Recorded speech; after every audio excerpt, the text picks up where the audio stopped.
Over the last 10 years, I have made a number of mistakes. Here are the 10 biggest mistakes I made in my 20s, which collectively have cost me thousands of pounds and a lot of regret. Hi, I'm Rosie. I condense everything I have learned about personal finance into these videos, from thousands of books, articles, posts, as well as my personal experiences. These are the 10 mistakes I made in my 20s that I wish I could undo. Number 10. Not managing my finances at uni. I learned about money the hard way during uni. I studied at a London university where my student loan barely even covered my rent, and each term I found myself going deeper and deeper into my overdraft. University is probably the first time that you all have proper financial responsibilities, such as paying for rent, groceries, bills, plus all of the fun stuff as well. Calculating a weekly allowance and monitoring your expenses will allow you to keep on top of your finances during your university years. Number 9, spending on the wrong things. I spent on the wrong things so many times during my 20s, spending too much on drinks and going out at uni, or overspending on clothing during my early years of my career, or even spending too much on overpriced lunches during the workday. I'm not saying you shouldn't spend on these things. It all depends on your values. But for me, these things weren't actually important, and I'd much rather spend my money on traveling, nice dinners, and going on day trips. You've got to figure out what you value spending your money on. And one of the best ways to do this is to go through your expenses on a weekly or monthly basis and figure out what you like and didn't like spending your money on. Number 8, not making the most of my free time during uni to travel more. Now, there's a conundrum called the money-time paradox. Basically, you either have money or you have time, but it's very rare that you have both of these at the same stage in your life. Think about it.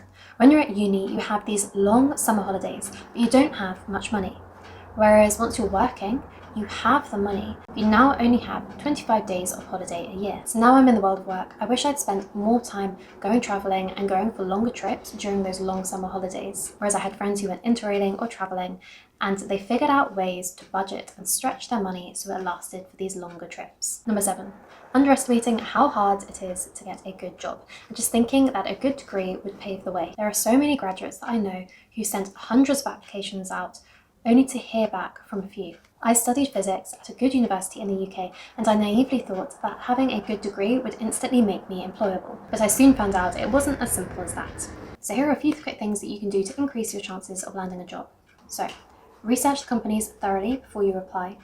Tailor every single CV to the job using those keywords in the job description. Look into different companies, from startups to large companies, and not just those with grad schemes. Have bullet pointed answers prepared for every single interview. Apply for the job even if you don't meet 100% of the criteria, and talk passionately about something in the interview. For me, the first job I got out of university, I didn't actually think I was qualified for, but the interviewer said they thought they could teach me and I could learn the skills that I needed because I talked so excitedly about other pieces of work that I'd done. So don't be afraid to be enthusiastic and ask questions in the interview. Mistake number 6 was not negotiating my salary.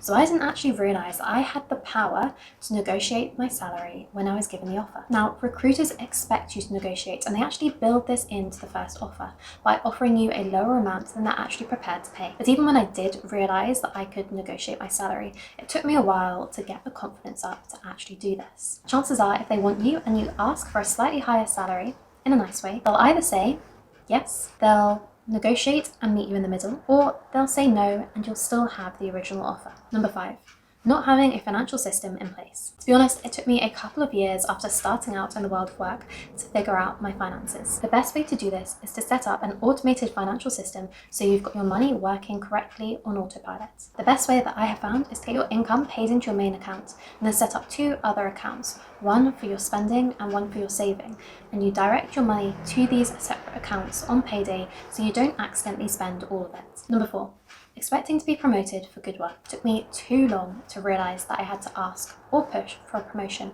and actually build a business case for it. In my job, I had been working hard and hitting my targets, but I wasn't really taken seriously and considered for that promotion until I started building out a business case of why I should be promoted and what extra value I could bring. Even then, I had to wait a little while until the annual review and promotion process came about. Number 3, not setting clear boundaries at work. It is okay to say no to work if you have a full plate and don't have capacity to pick this up. It's also okay to say no if it doesn't fall in your job spec or your responsibilities. One of the ways I found to decline work nicely without actually having to say the word no was say, yes, I could do this piece of work, but I'm currently working on this project which will take 2 weeks and I've got a number of other projects in the backlog. Where would you like me to prioritize this? This way you're still sounding willing, you're gently reminding your manager or your stakeholder of all of the other pieces of work that you're delivering. This makes them realize the value and the things you're already achieving whilst setting their expectations. Number 2, not investing sooner. I was about 3 years into earning before I learned about investing. And the key to investing is the longer your money is invested for and in the market for, the bigger it grows. So learn about investing as early as you can and start off just by investing a very small amount of money into the index funds. And then as your confidence grows, you can look to invest more money. And the biggest mistake that cost me the most money was holding investments in one single company. At one of the companies I worked at, I was given company shares as part of my rewards package. This was part of the employee bonus scheme. And when I started working at the company, it was doing incredibly well and the shares were growing and growing. But a year later, the company hit tougher times and the share price plummeted. Now what I should have done was sell my company shares as soon as they invested, get that money out of the company and then reinvested it in index funds or a mix of other stocks and shares.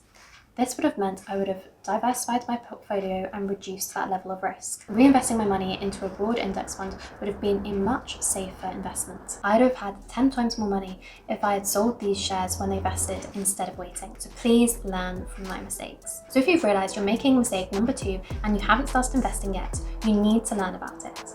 So for a full explanation of how to get started with investing, check out my video here.